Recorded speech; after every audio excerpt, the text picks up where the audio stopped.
Hello, and welcome back to the podcast where you are invited for lighthearted conversations about things that matter as you seek to live your most meaningful, beautiful, and joyful life.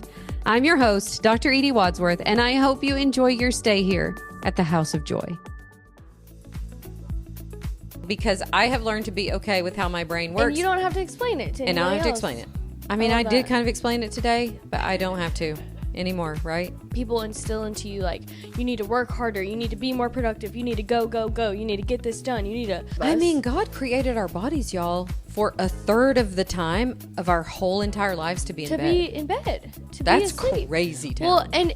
Why am I making 48 homemade cupcakes right now? For this thing that I didn't even really want to go to. These kids that aren't going to eat any of them. It is way more a habit to say something negative than notice something positive about a situation. Yes. Yeah. If you actually need help, you need to tell people that you need help instead of proving that you can do it by yourself. Proving that you can do it by yourself, or low-key resenting that they're not just jumping in and doing it. Without you saying anything. I don't love that energy because now I can feel it when it comes from other people. And I'm like, sister, you do not...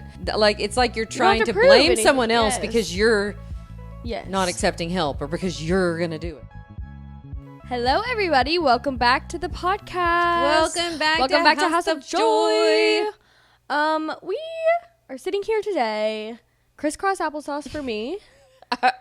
I tried crisscross applesauce. I was scared about my feet being out. Katie doesn't like that. Oh, my toes. My toes are so out. You just...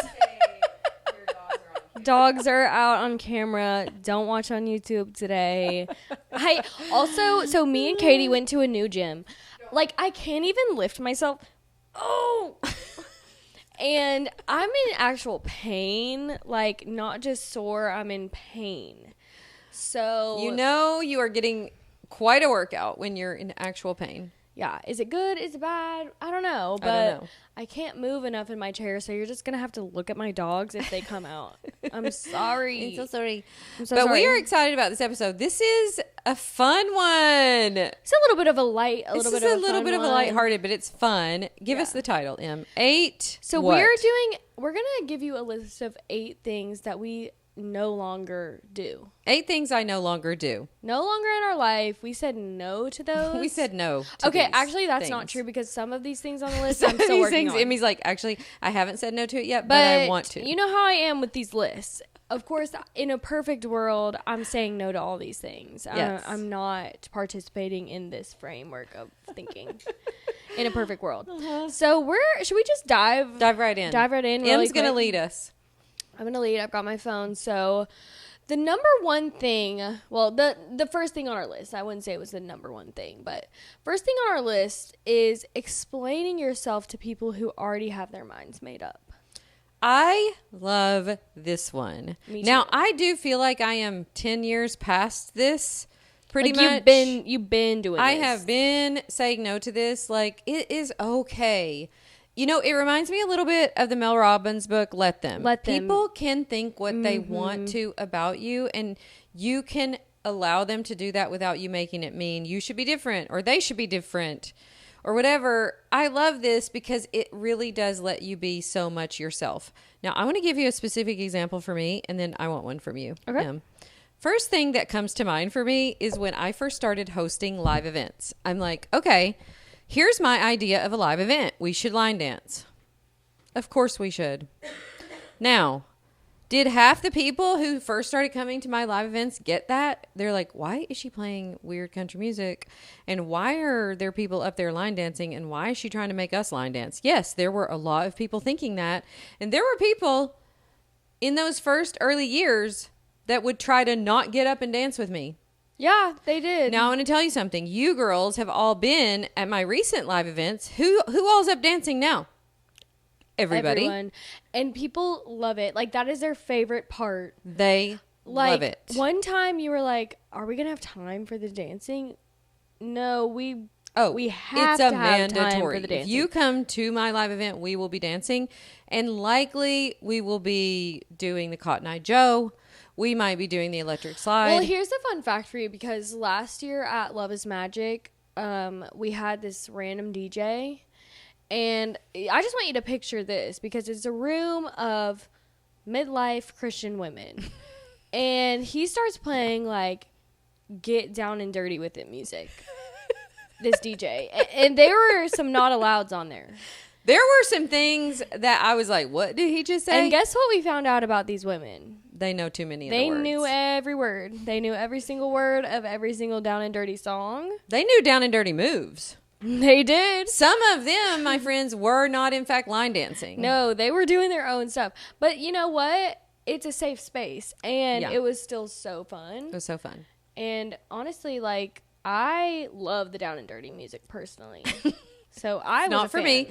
Emmy and Katie, I'm not going to say Sydney. I think it was, well, you did, Sydney, start jumping in with them. They were doing a down and dirty song while we were trying to play pickleball. I'm like, girls, come back to me. The song is, well, should I sing it a little bit? I don't know. I mean, I don't even know what half of it means. So I'm wearing booty shorts because my paper long.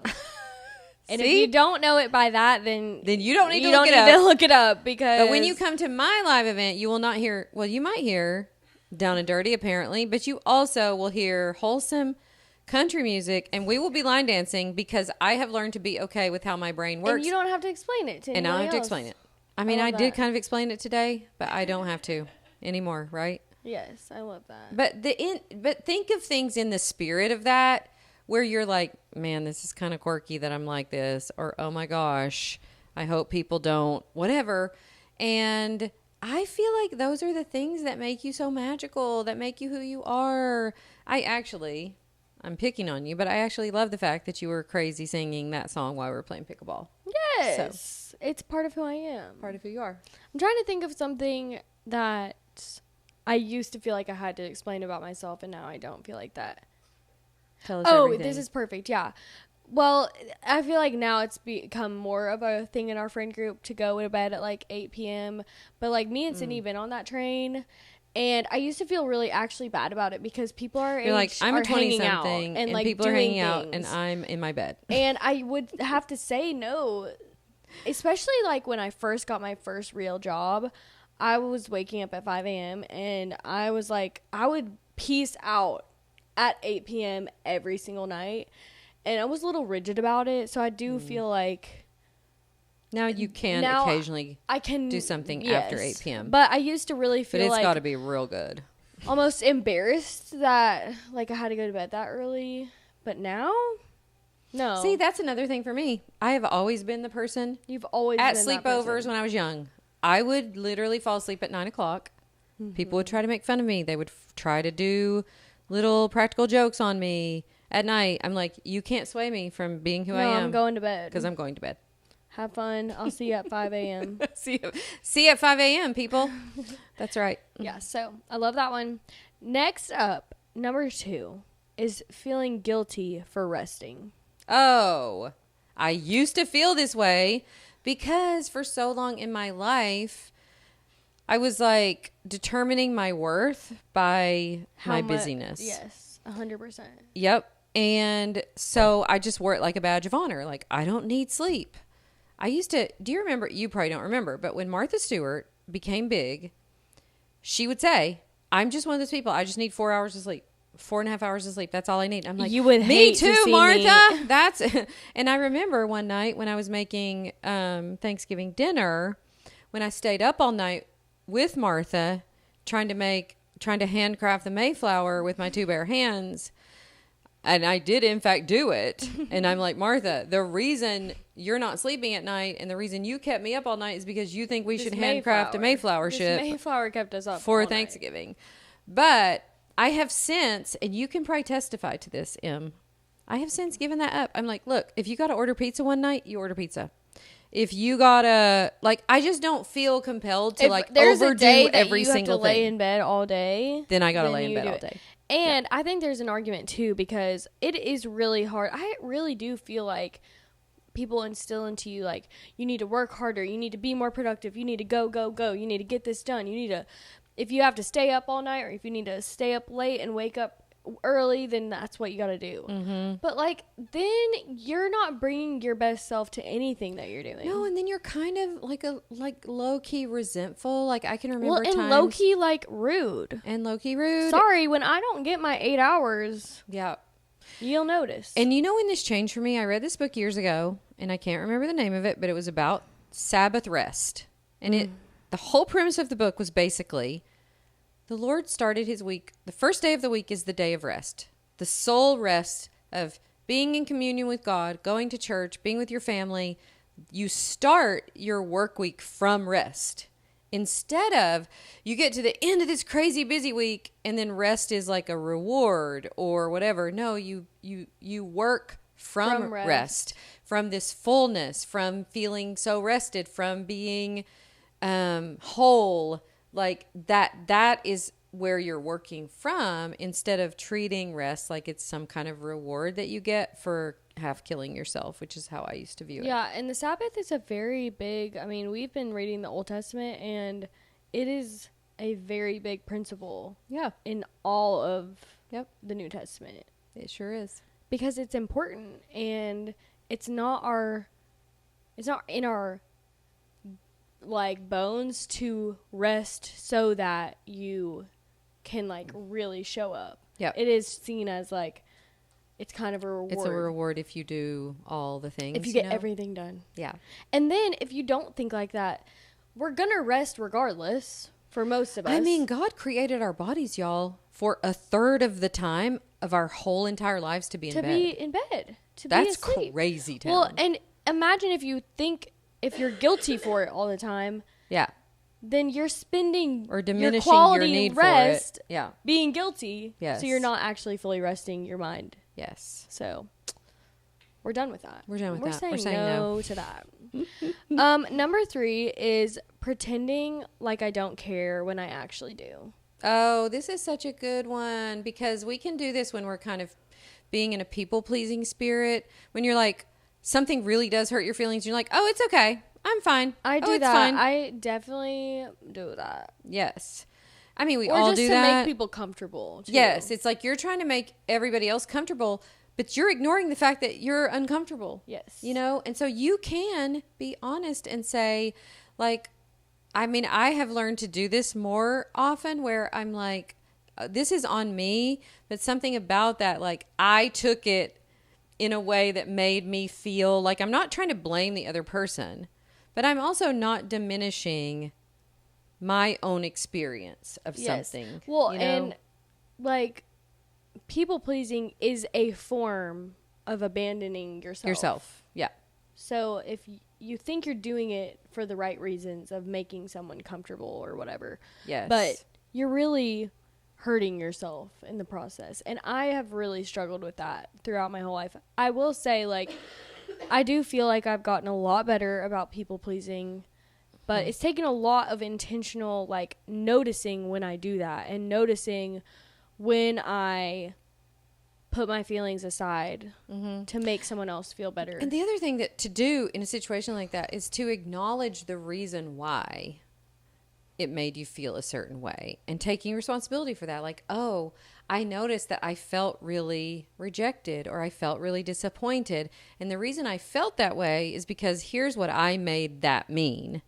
And it's where you're still taking agency for it, but you're not ignoring yourself and pretending like it didn't matter. Yes. You know, like you and I talked about this when we had the snafu with the webinar the last time. And my tendency is always to be like, it's fine. It doesn't matter. We'll figure it out. But for some reason, it did matter to me in that moment. Now, I was able to, after I really thought about it, figure out, like, why did that affect me so much? Normally, if we have like a snafu with our business, I move on.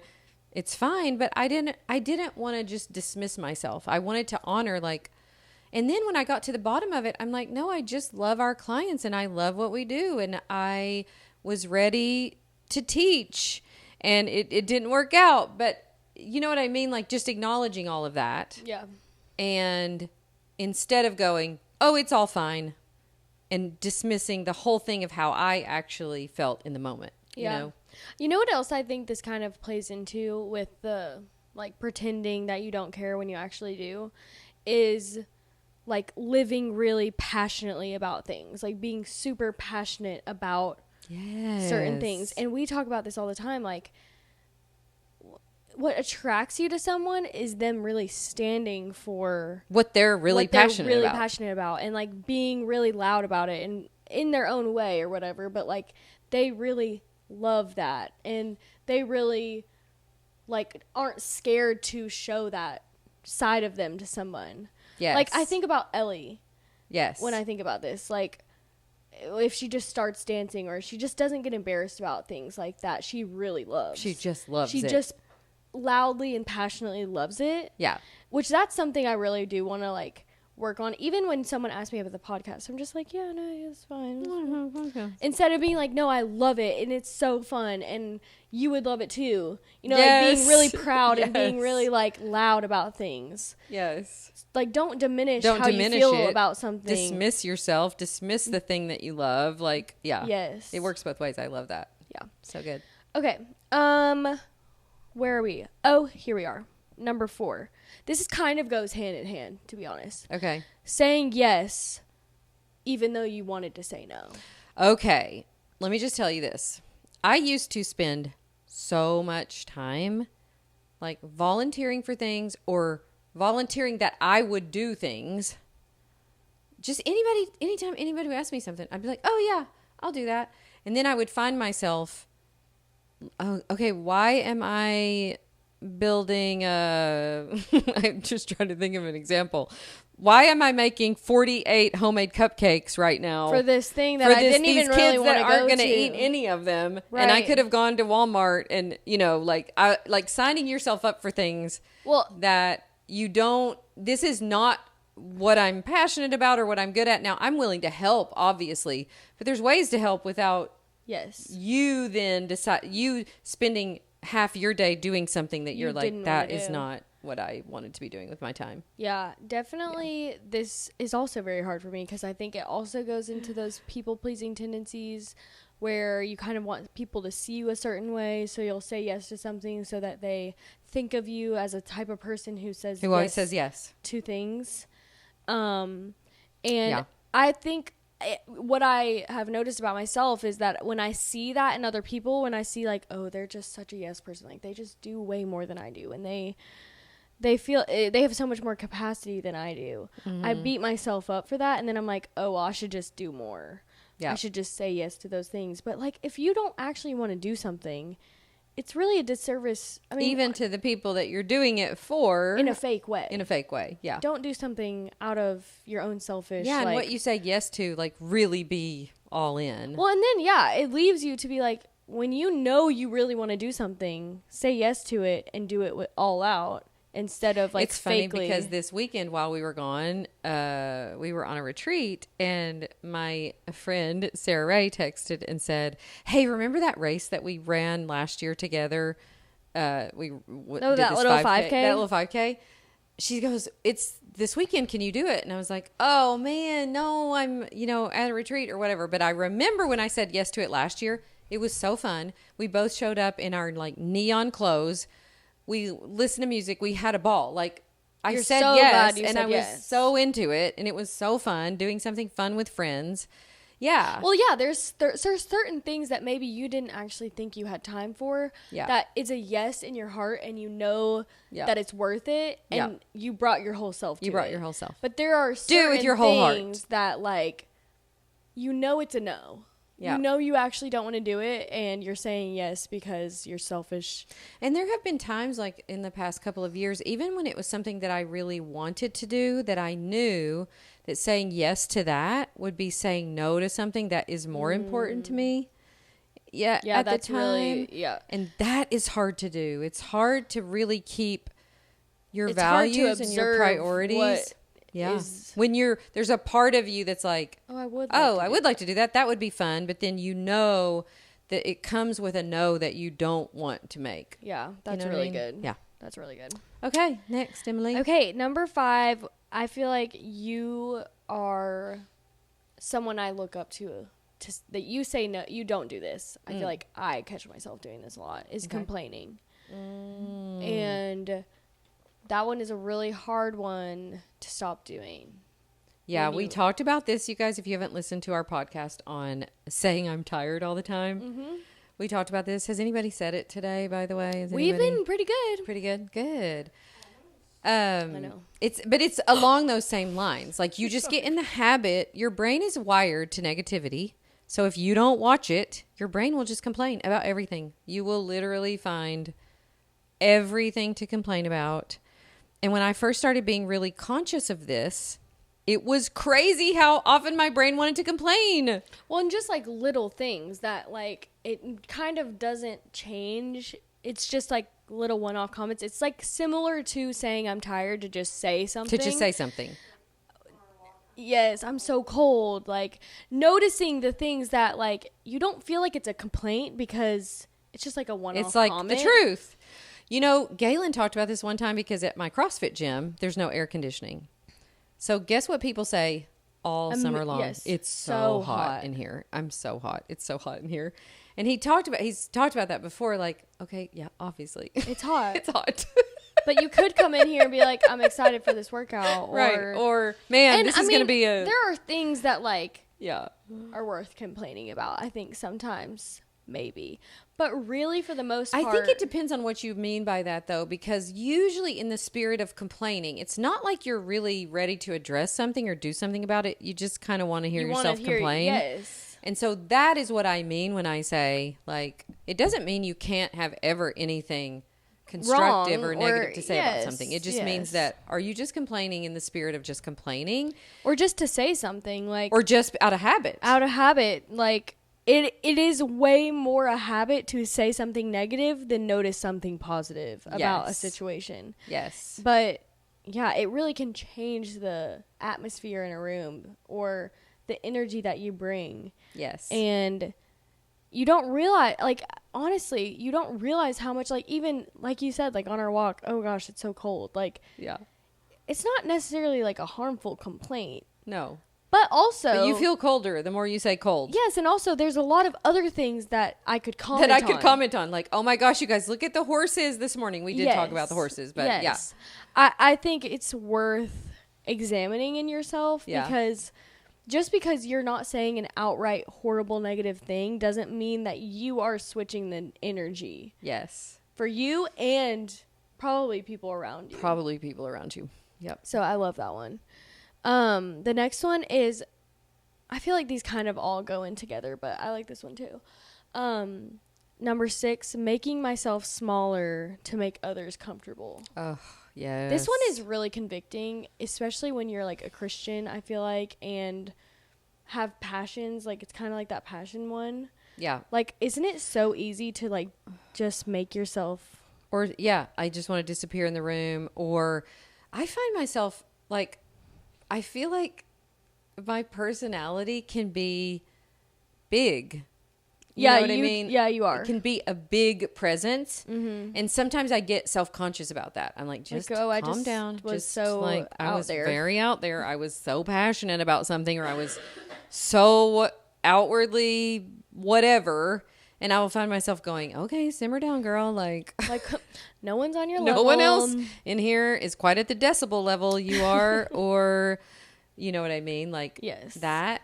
But I also feel like that is what naturally comes out. Like, so yeah. So do I want to, maybe I do sometimes consciously want to say like, no, I'm just feeling like being quiet today.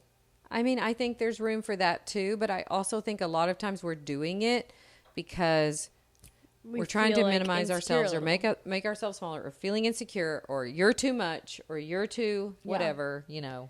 Yeah. Yeah, I feel like I kind of get that from you. Like, it's more in my personality to be a little bit louder. Yeah. To, you know, even sometimes in Bible study, like, me and Katie struggle with this because when there's silence in a room, like, I can't handle. I'm going to feel it. I'll answer every single question even if I don't know the answer, just because I feel a little uncomfortable with the when silence. there's silence. So I do think I tend to, like, which luckily we have friends that are I feel like we're kind of all a little bit more on the loud, like outgoing side. Yeah.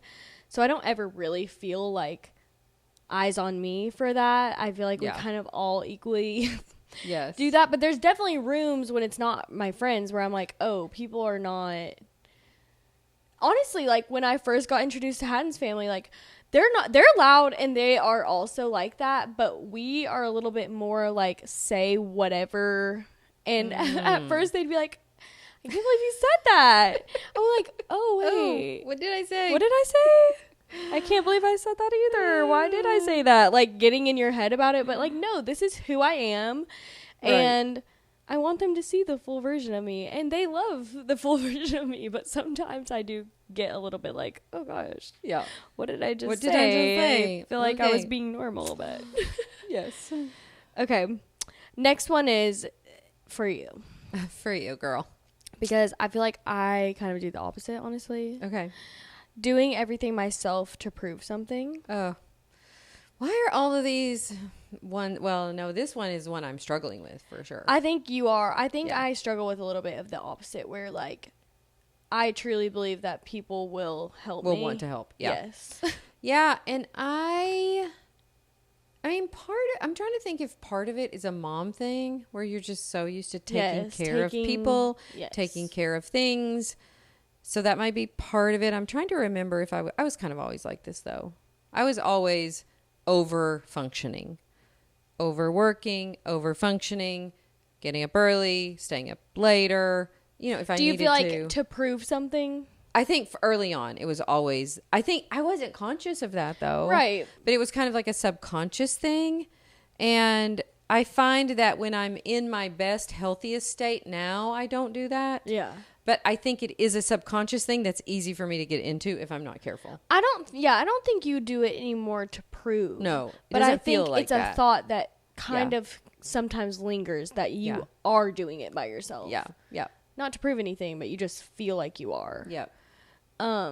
Yeah, I think more than often I don't feel like I have to do things myself to prove anything. I'm trying to think of what my thought would be. Because it's not really like, oh, I'm by myself, I have to do this. And Yeah. But I maybe think it is. trying to figure out what your motives are, like the underlying, is there something under there that's worth tending to or being aware of? And for me, it definitely has been like a striving or a proving. But I guess everyone can fall into that a little bit when you Yeah. feel a little bit on the defense. Yeah. Like when you feel like you do have to prove something, you're Right. like, oh, let me just do it. Let me Yes. just. But isn't there a little bit, like, think of that energy. There's a little bit of like a martyr, like, I'll just do it. No, let me just do it. Oh, I used to have such a martyr way of being. And that is, I don't love that energy because now I can feel it when it comes from other people. And I'm like, sister, you do not, like, it's like you're trying to prove blame anything. someone else Yes. because you're Yes. not accepting help or because you're going to do it. Well, it's like you know? people will help you. So what are you Yes. trying to prove? Right. People would. And now you're breaking your And now back to you're- like yeah, get for something what? done for what? Whereas like now I would be much more likely to say, oh, can you, Hey, I need some help on this. I Like, will usually say, oh, let's do this real quick yes. together. And then Yes. it won't be hard or something. Yes. You know? And I think that's something for us. Both of us I know are pretty non-confrontational, Oh, yes. where it does make you confront. Yes. Like if you Yeah, it actually makes you feel say like something you need help. uncomfortable, like I need help. Yes. Yeah. If you actually need help, you need to tell people that you need help instead of proving that you can do it by yourself. Proving that you can do it by yourself or low-key resenting that they're not just jumping in and doing it. without you saying anything. Without you saying anything. That I totally do get. Because, like, your selfishness and just, like, our flesh wants to be like, oh, Well, he should they just didn't want to know, help or she me, should so let know. me just show them that I can do it. Yeah. Yeah. And then you do it, but it's Out of a wrong heard- place. I don't know. I think it was Jordan Peterson. He's like, yeah, you do it. You go ahead and make the dinner, but you just stir a bunch of resentment right into the soup. Like you just. That's probably one that is you know? very, like, relatable to moms, I Yes. feel like. Yes. Because moms get a brunt Yeah. of that Yeah. and probably feel a lot of the time like they have to do it Yep. themselves. Yep. And a little resentful. Yeah. Don't do that, ladies. Okay, last one is a really good one too. Trying to control people. Ooh. Yeah, this one I actually watched a video on YouTube, and she was talking about like detachment and feeling like you kind of do have this low-key control over someone, and how it's just kind of manipulative to try to push your wants and desires, hoping that they will change. And thinking that you doing this low-key thing will make them do it something different. Right. I feel like this is very big in relationships, whether it's like romantic or friendships. Yes. Like, instead of telling someone how you feel, you're kind of like dancing around. Like, I could get them to do the thing I want. Yes.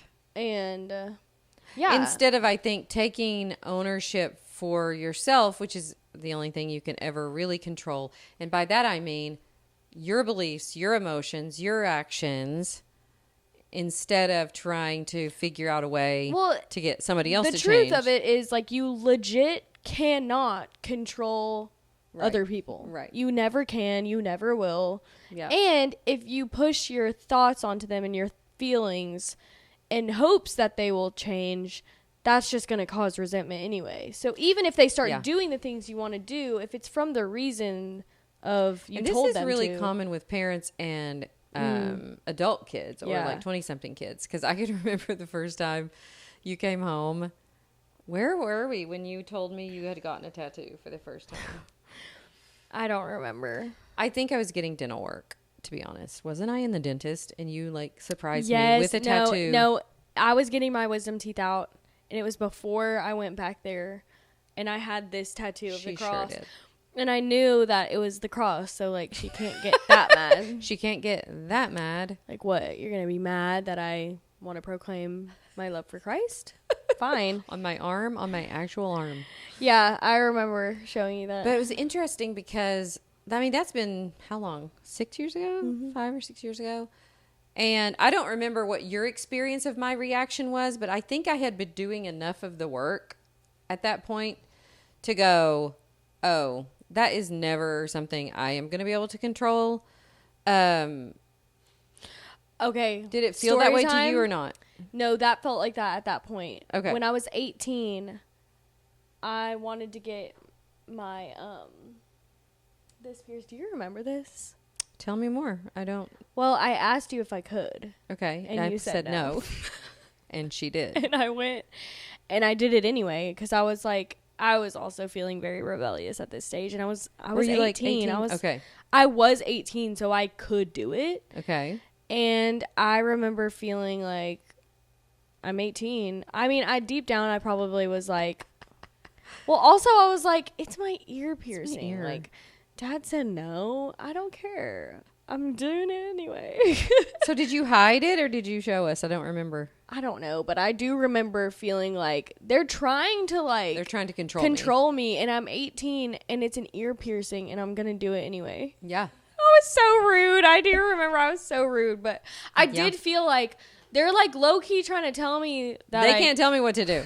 The truth of it is, you guys, let me just say from the experience of raising a bunch of kids, you literally can't tell them you what to literally do. can't. And I think if you stay curious and you continue, and I don't think there were many years where we didn't do this, but like really focus on the relationship you have with the person instead of trying to control their behavior. Yes. Most of the time we did that. I think probably the reason that I felt comfortable like going against it's because you knew. It's because I knew that y'all were going to be fine, which is a little bit manipulative and bad on me. I'll say it.